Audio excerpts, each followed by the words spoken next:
I love the penguin like it's my own child, and I believe the penguin loves me. Bird swims 5,000 miles every year to visit Brazilian man who nursed it back to life after he found it covered in oil and dying on a beach. Pensioner Joao Pereira de Souza, 71, discovered dying penguin on beach. He nursed creature, which was covered in oil, back to health at his home. Mr de Souza named the creature Dindim and released him back into wild. Dindim goes off to breed but always returns to stay at Mr de Souza's home. This incredible video shows the touching relationship between a penguin and the Brazilian man who rescued him from certain death. Retired bricklayer and part-time fisherman Joao Pereira de Souza, 71, from an island village just outside Rio de Janeiro in Brazil, discovered the tiny penguin languishing on rocks in 2011. The helpless creature was starving and covered in oil, but Mr de Souza took him in and nursed him back to health, naming the South American Magellanic penguin Dindim. It took him a week just to clean the sticky black residue from the bird's feathers.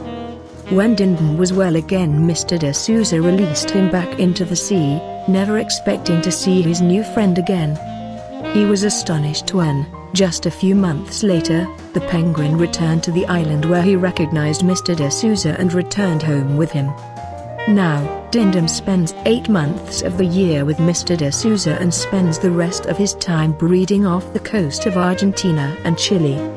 The flightless bird is believed to swim around 5,000 miles every time he returns to Mr de Souza. I love the penguin like it's my own child, and I believe the penguin loves me, Mr. Pereira de Souza told Globo TV.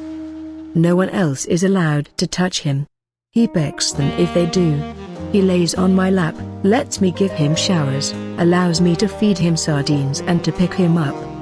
Mr. Pereira de Souza said he fed Dindim a daily diet of fish to improve his strength, then took him back to the sea to let him go.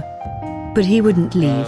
He stayed with me for 11 months, and then just after he changed his coat with new feathers, he disappeared, recalled the retired builder. Everyone said he wouldn't return, but he has been coming back to visit me for the past 4 years.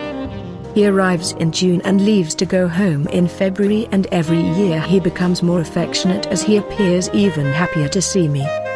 Biologist João Paulo Krajewski, who interviewed Mr. Pereira de Souza for Globo TV, said, "I have never seen anything like this before. I think the penguin believes Joao is part of his family and probably a penguin as well. When he sees him, he wags his tail like a dog and honks with delight." Another expert said it appears as though Dindim recognizes Mr. de Souza as he would another penguin, and acts accordingly.